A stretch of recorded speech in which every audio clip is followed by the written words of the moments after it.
Ez danî me. Koordinatора xizmetê me navenda herêmiya Santawna Kaliforniyayê ve dibe careyek hem ji bo plana bernameya teqesî xwe amade bikin ve dibe plana heyûnû bikin. Carna karobar zehmet bikin. Ji ber we jî em li ser amedekariya îro agahiyan bidin we.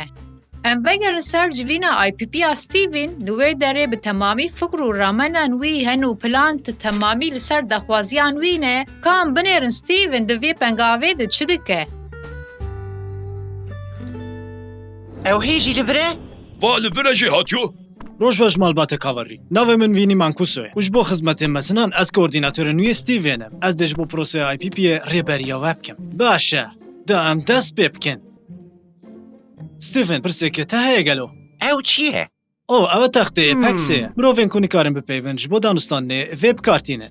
Piştî nîvro civîneke min a IPP heye. Ev ji bo wê ye. Ew, ma tu rêberiya çend kesan dikî? Ji şestî zêdetir. Pêdivî û armancên her yekê cuda ne. Ji ber wê jî em rêbera IPP-yê didin we. Hûn dikarin pêdiviyên xwe zelal bikin. Te deftera xwe xebate tişîkiriye gelo. Me hemû valahî tijî kirin. Tamam, ev pir baş bû.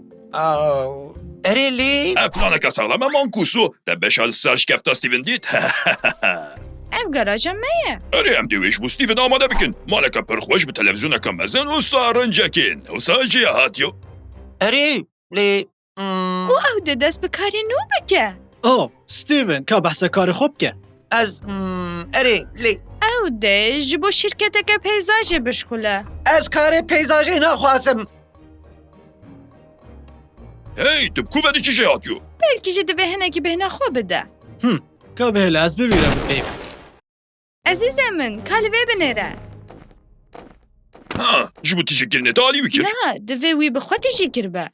Ez dixwazim li malekî bijîm lê bila ne mala dê û bavê min be. û ez ne tenê bim û bila nêzgê bajar be. Ji sporê hez dikim. Li dibistanê ez mena jêrê tîma bavê xwe bûm lê kêfa min ji beyzbolê re tê. Ez bi ser neketim kurê min. Ji ber ku Stephen naxwaze bi min re bijî, ew neyê wê watê ku em bi ser neketine. Ne ser wê? Beyzbol! Bifikre stak. Ji bo qenciya Stephen me ew qas hewil da lê me ji bîr kir ku ew êdî mezin bûye. Erê ew bayê bezî ji sahê derket û çû. Lê gelo bi têra xwe mezin bûye ku tena serî xwe bijî. Ez nizanim. Lê ez bawerim heta ew neceribîne yek ji me jî vê nizane. Çîroka şikefta Stephen jî qediya. Silav şînê min. Tu yê başî?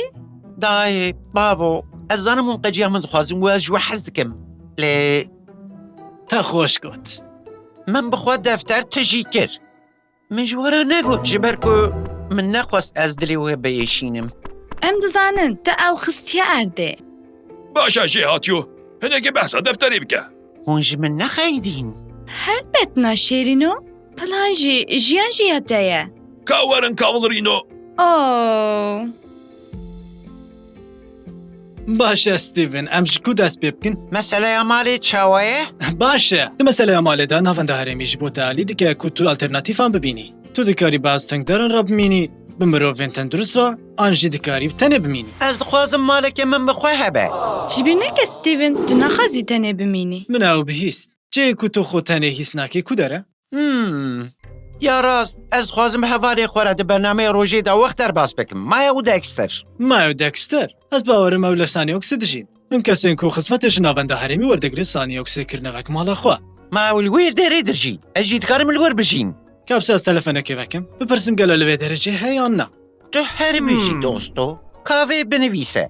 Mankuso, kirayeciyekî wisa mehane çi qasê ye? Kapsa ez bo te bêjim. Êsesa Stephen ji bo piraniya misafiran têr dike. û navenda herêmê jî dê aliyê wî bike. Dawî heta wî ew ji kîsê xwe nade. Tu çi difikrî berxê min? Planeke xweş xuya dike. Wekî planeka. Bernameya takekesî xuya dike. Bêguman. Paşê jî karûbar. Tu peziya jî nexwazî. Newsa? Rast e. Îro, Stephen fikra xwe got û eşkerê kir ka jê re çi lazim e. Tevî fikrên dê û bavê Stephen li ser IPP-ya wê vinî pirsin dûr û dirêj kirin û diyar kir ka ji bo bernameya Stephen ya giring çi ye. IPP-ya we proseya ka kes navendî ye. Hem guh didi fikrên we, hem jî fikrên derdora we. Lê planî dawî divê bi temamî armencen we nîşan bide. Ji bîr neke tima te ya plankirina ji bo plana te ya kes navendî dixebite, o kesê di navenda de jî Tu yê